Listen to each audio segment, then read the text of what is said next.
And I'm on the 23rd floor, so it was very loud. We're all trying to figure out where the scream was coming from, and then we could see him walking back and forth. You could just hear somebody screaming, like, no, no, no.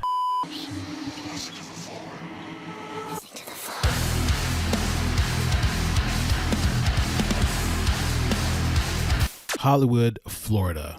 This is one of my areas. I've been around Broward for a very long time here in South Florida, and surprising to hear this.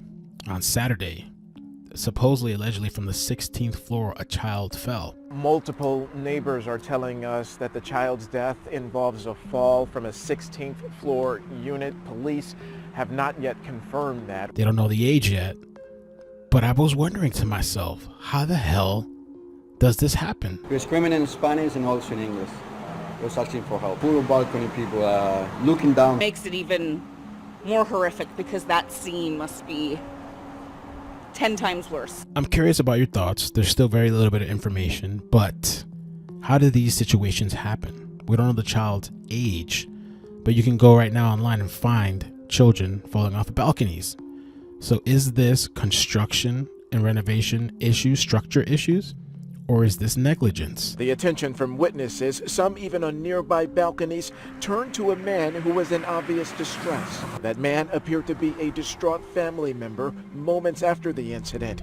People above spotted waving. Let's tackle the construction and renovation aspect of this for Quadomain Condomium.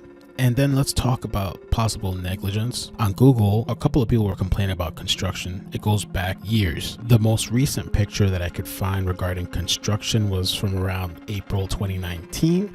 And it goes back as far as 2017 pictures. I don't know if that's normal with building, construction, and renovations. And while there is stories of faulty balconies and faulty windows where people have actually fallen, I don't believe that's the case with this story, because I believe it would have been told by now and it would have been obvious to witnesses and neighbors had it been a structural issue. And as we depart from the whole construction aspect and move on to the possible, what's more likely, negligence, I couldn't help but notice in the beginning clip that there's a crane between these buildings. And I'm assuming that Hollywood media took this video footage recently, so I guess they're still possibly having construction. The screams from this beachside condo building were ear-shattering. The balconies, I wanted to show you a shot of what they look like, and I didn't take you through that whole renovation structural conversation for nothing, because I am kind of curious why they've been doing renovations for so long.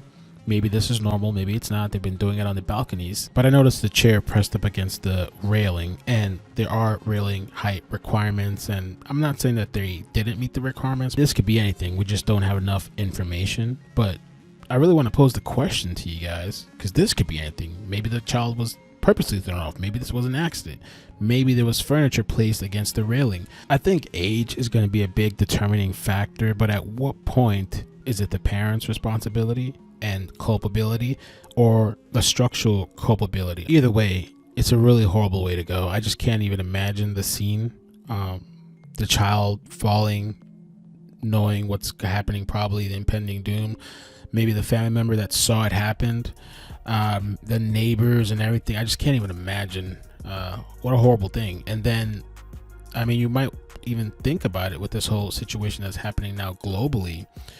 You almost wonder, was this person on the balcony to try to get some air and try to get outside, since we're technically on lockdown? I'm going to refrain from going off on this because there's just so little bit of information. And take care of yourselves and your family, and kids, especially toddlers, should never be left on a balcony. Again, we don't know the age of this person, so it's really hard to, come up with a conclusion.